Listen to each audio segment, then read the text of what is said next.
Welcome to the applications of our experiment with regards to tangents to a circle. So before we get into it, we'll just take a look at the vocabulary for this. And I'll have to just do a back and forth thing, right? You can see there's the O, there's A, B, and there's P. So it's super important to be able to identify which parts of the circle we're dealing with. So O is the center of the circle, and I'm thinking it might be easier if I just give you the diagram. You don't need to see me writing that, right? OP is a radius,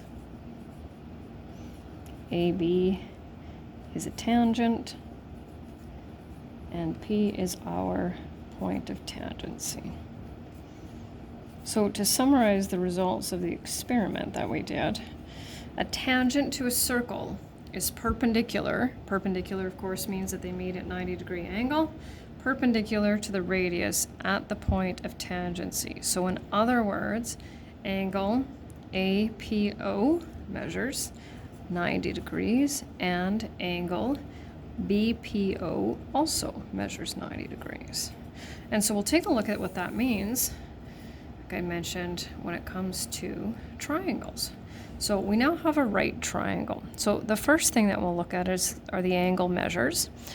So what is the measure of angle OAB? So that's OA, so that means this one right here, B. Well, we know that if this is a tangent line, that it creates a 90-degree angle with the radius. So we know that it measures 90 degrees. And we learned in our previous unit, just as a quick summary here, the sum of the angles in a triangle, regardless of what type of triangle it is, always has to add up to 180. What is the measure of angle AOB? Well, let's see, that's this one here. Well, if we already have 90 used for this, plus 32, what's left for angle O? Well, that would be 58 degrees. And notice I have the degrees at the end because that's how we measure angles. So now it says calculate the measure of OB. So we need to just take a review. I believe it's from grade 8.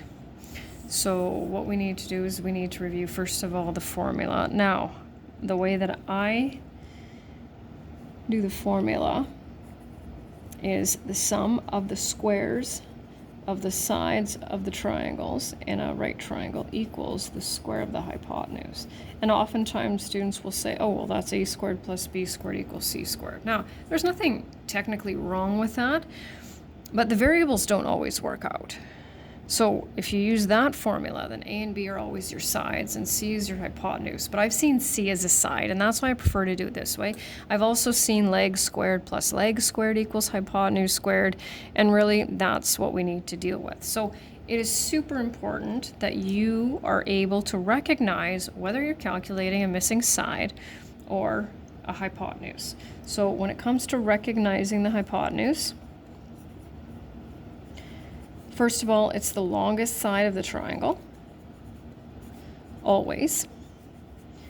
And the other important part is that you'll always find it across from the right angle. So it doesn't matter if the triangle is upside down or what orientation it is, it will always be across from the right angle.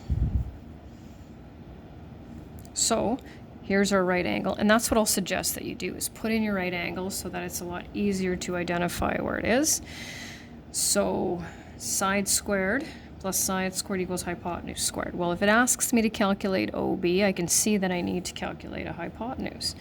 So because the formula is side squared plus side squared, it doesn't matter which side is which. 10 squared plus 24 squared equals. So I'm going to indicate which steps I need to see. I need to see this initial equation. That tells me that you understand which numbers go where. Okay. I don't need to see the next one, but I'm going to put it in, of course, anyway. So that's evaluating each power, right? 10 squared is 100. 24 squared is actually 576.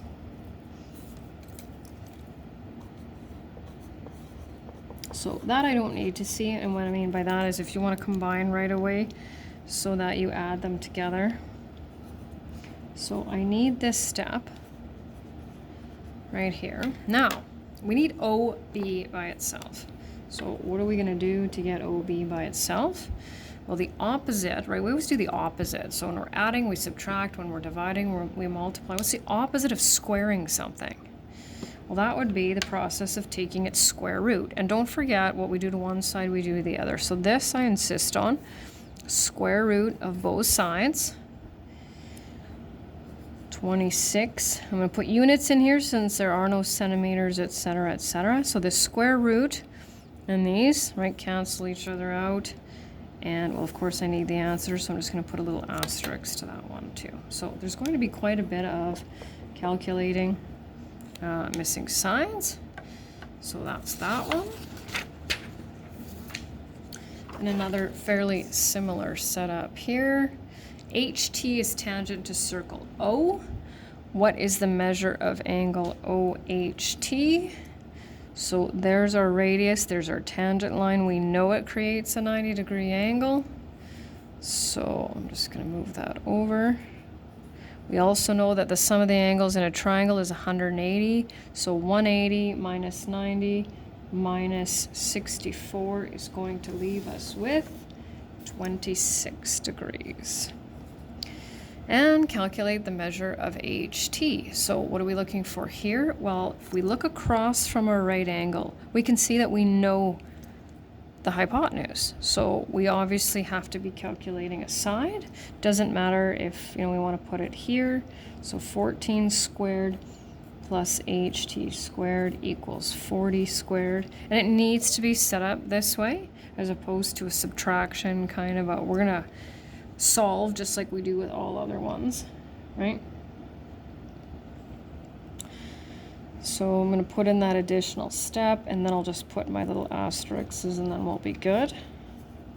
So remember, we want HT by itself, so we're going to have to subtract 196 from both sides, right? Square root of both sides. HT equals... Now, it doesn't say what to round to, so if it doesn't, then you get to choose.